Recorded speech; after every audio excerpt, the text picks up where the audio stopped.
This is 3.10, solubility. Our outcome is I can explain the relationship between the solubility of ionic and molecular compounds in aqueous and non-aqueous solvent and the intermolecular attractions between the particles. So basically, we're just trying to explain why things are soluble in water or not soluble in water based on those intermolecular forces. So, substances with similar intermolecular attractions will be soluble or miscible in one another. This is what we mean by like dissolves like.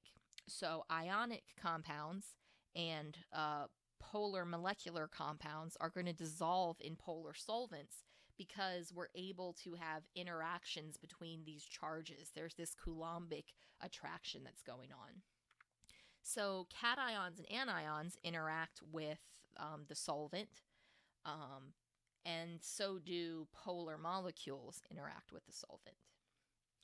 Nonpolar molecules do not have any dipoles, and thus they cannot interact with things that do have dipoles. So instead, they dissolve in other nonpolar solvents. So which of these will sodium chloride be the least soluble in? So sodium chloride is a ionic compound. It's going to form charges. So the least polar liquid is going to have the lowest solubility for a highly charged species like sodium chloride. So that's going to be carbon tetrachloride based on the structure of the molecule. So here we see the molecular structure of vitamin A and vitamin C. So why is vitamin C excreted in urine, whereas vitamin A is not? So vitamin C has a lot of these hydroxide groups and these highly polar carbonyl groups. That's that oxygen to carbon double bond.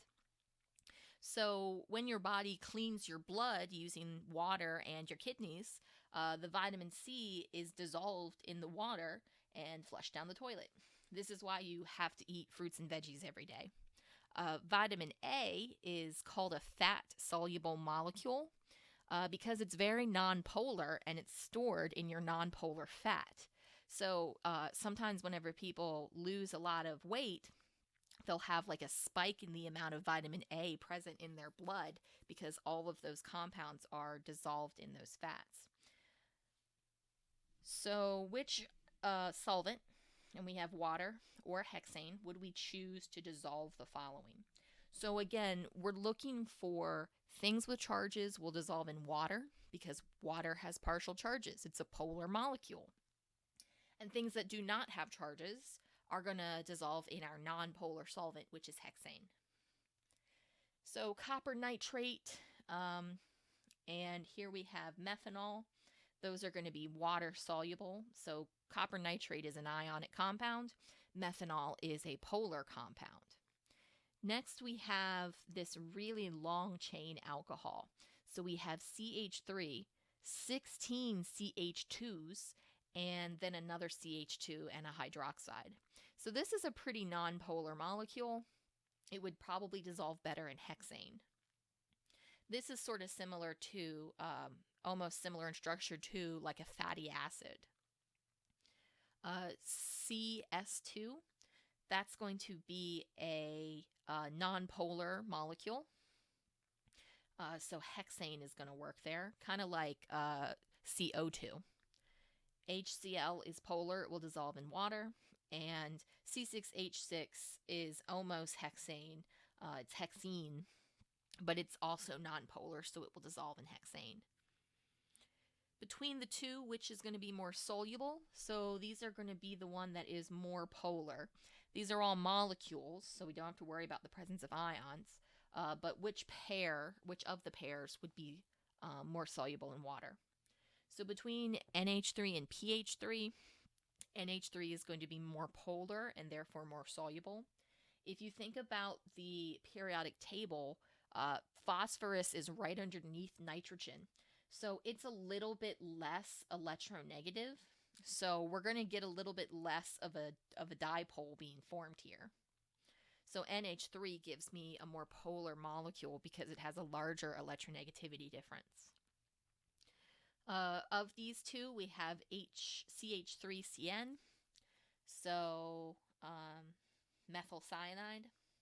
That's going to be more soluble than our ethane that we have here, CH3CH3. So that molecule is polar, whereas my CH3 is very symmetrical and nonpolar. Here we have two different types of acids. So one of these is acetic acid, that's the CH3COOH. That one is going to be more soluble because we have hydrogen bonding going on here. In the other molecule, this is actually a different type of molecule, but we don't have that hydroxide group, which makes it less polar. Another concept that we have to think about is polarizability.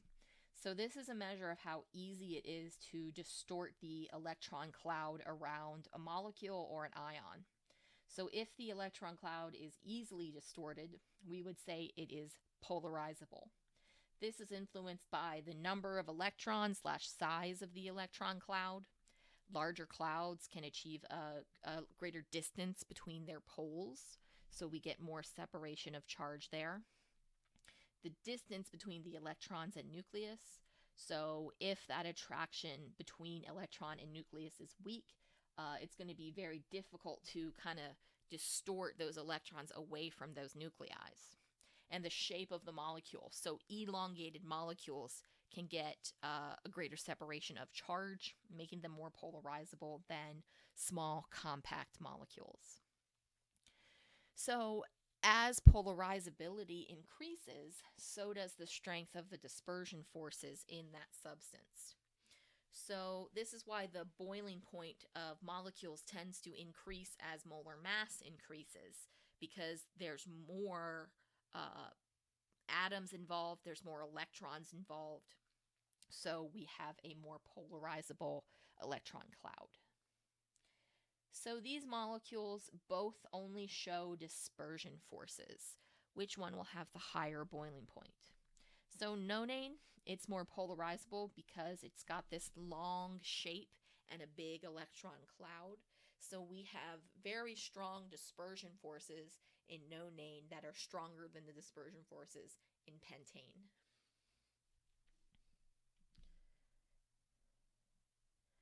So which of these two will have the higher boiling point? Probably pentane, because it has sort of this elongated shape, whereas isopentane is more compact, so it will be more difficult to get a large separation of charge.